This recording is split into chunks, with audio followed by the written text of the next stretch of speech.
Exercise 4.2। इससे पीछे की वीडियो में हम प्रश्न 5 तक कॉल कर चुके हैं। अब करेंगे प्रश्न 6 से आगे की प्रश्न को।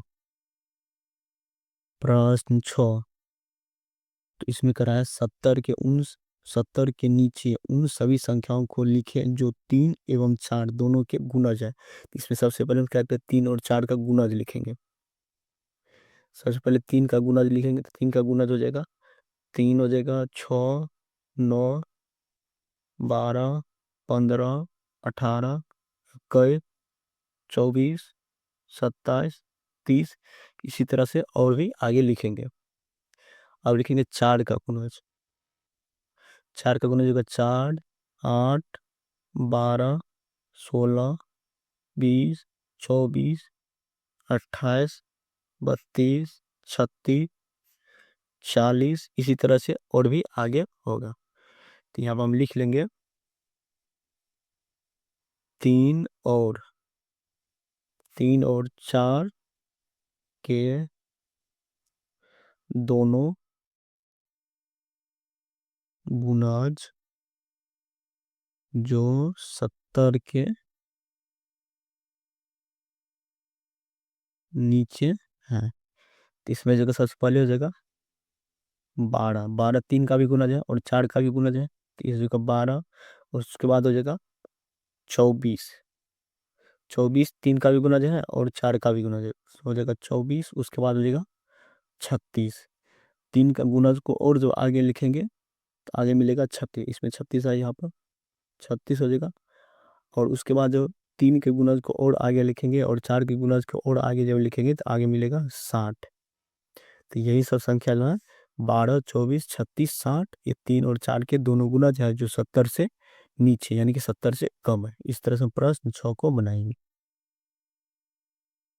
प्रश्न 7 में करा है, निम्नलिखित संख्याओं को दो जुड़वा अभाज्य संख्याओं के योग के रूप में लिखे। इसमें ये सिर्फ प्रश्न दिया गया है, इसको हमें दो जुड़वा अभाज्य संख्या के योग के रूप में लिखना था। 7 का 1 नंबर में 36, तो 36 को हमें लिखना है दो ठो जुड़वा अभाज्य संख्या के योग के रूप में लिखना है।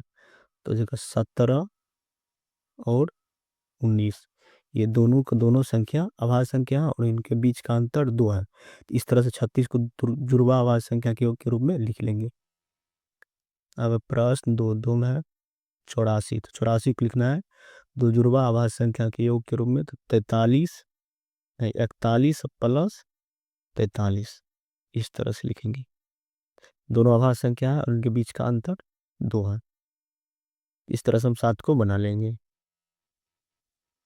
प्रश्न 8 में निम्नलिखित संख्याओं को 3 अभाज्य संख्याओं के योग के रूप में लिखें। ये सब जो संख्या दे गया है इसको हमें 3 अभाज्य संख्याओं के योग के रूप में लिखना है। तो 8 का 1 नंबर में 31, 31 को हमें लिखना है 3 ठो अभाज्य संख्या के योग के रूप में लिखना। तो हो जाएगा 5 प्लस 7 प्लस 19। इसको अगर जोड़ेंगे तो जोड़ कर हो जाएगा 31। इसमें से तीनों का तीनों अभाज्य संख्या है। अब प्रश्न 2 में है 35। 35 को भी लिखना है 3 ठो अभाज्य संख्या के योग के रूप में लिखना है। 5 प्लस 7 प्लस 23, इसका योगफल करेंगे तो 35 हो जाएगा और तीनों के तीनों अभाज्य संख्या। अब प्रश्न 3 में 49, तो 49 को किस तरह से लिखेंगे, 3 प्लस 5 प्लस 41, सबका योगफल 49 होगा और सब अभाज्य संख्या। अब प्रश्न 4 में 63, 63 किस तरह से लिख लेंगे, 7 प्लस 13 प्लस 43, सबका सब योगफल करेंगे तो 63 हो जाएगा और सब इसमें अभाज्य संख्या। इस तरह से हम प्रश्न 8 को बना लेंगे। प्रश्न 9 में है 20 से छोटी अभाज्य संख्याओं के ऐसे 5 युग्म लिखे जिनका योगफल 5 से विभाज्य है।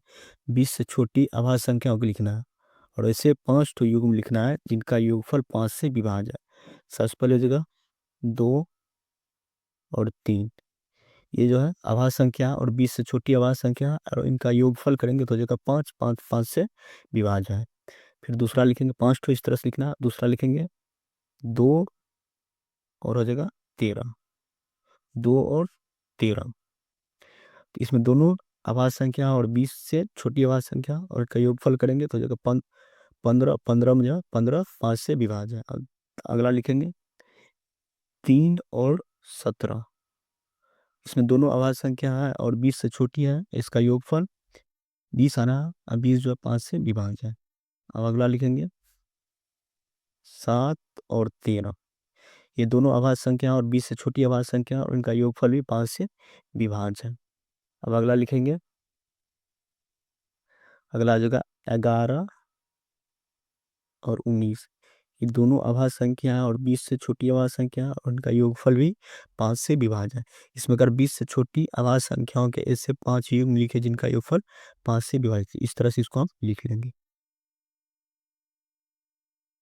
प्रश्न 10 में करा 100 से छोटी 7 क्रमागत भाज्य संख्याएं लिखें जिनके बीच कोई अभाज्य संख्या न हो। 100 से छोटी हमें 7 ठो क्रमागत संख्या लिखना है जो कि भाज्य संख्या है और उनके बीच कोई अभाज्य संख्या न हो। तो इसमें जगह 90 हो जाएगा, 91 हो जाएगा, 92 हो जाएगा, 93 हो जाएगा, 94, 95, 96। तो ये हो जाएगा 7 ठो क्रमागत भाज्य संख्या और इनके बीच में जाए कोई अभाज्य संख्या नहीं है। भाज्य संख्या किसको कहते हैं? जिसमें दो गो संख्या से ज्यादा से भाग लग जाता है उसे हम बोलते हैं भाज्य संख्या। तो यही सब जगह 90 से लेकर के 96 तक। इस तरह से प्रश्न 10 को बना लेंगे। अब प्रश्न 11 में कराएं निम्नलिखित में कौन संख्याओं का युग्म सअभाज्य है। इसमें बताना कौन सा संख्या जो है सअभाज्य है। तो सअभाज्य संख्या कब होता है? जब दो संख्याओं का मौसा एक रहेगा तो वो दोनों संख्या सअभाज्य संख्या होते हैं। ये नंबर में है 12, 15। तो इसमें सबसे पहले हम क्या करेंगे, इसका मौसा निकालेंगे। 12 से भाग करेंगे 15, तो सबसे पहले लेगा एक मतलब यहाँ जगह 12, 15 में से 12 घटाएंगे यहाँ बचेगा 3 और यहाँ चलेगा 12। अब लगेगा इसमें 4 मरते यहाँ बचेगा 12, तो इसका मौसा आ जाएगा ये 3। यहाँ पर जगह लिख लेंगे मौसा बराबर 3। यहाँ पर लिखेंगे चूंकि 12 और 15 का मौसा एक नहीं है, इसलिए 12 और 15 सअभाज्य नहीं है।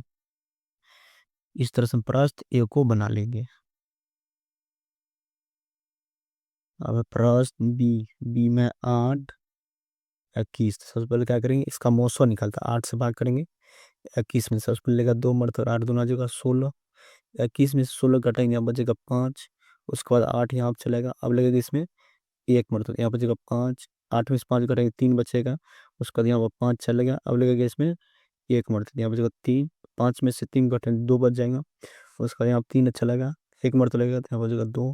फिर 3 में से 2 कटा 1 बचेगा। उसके बाद यहाँ पर 2 आएगा, फिर लगेगा 2 तो यहाँ बचेगा 2 कट जाएगा। तो इसका मौसा निकल के आ गया है 1। जब दो संख्याओं का मौसा 1 होता है तो वो दोनों सअभाज्य संख्या होगा। इसमें हम लिखेंगे चूंकि 8 और 21 का मौसा 1 है, इसलिए 8 और 21 सअभाज्य है। इस तरह से प्रश्न बी को हल कर लेंगे।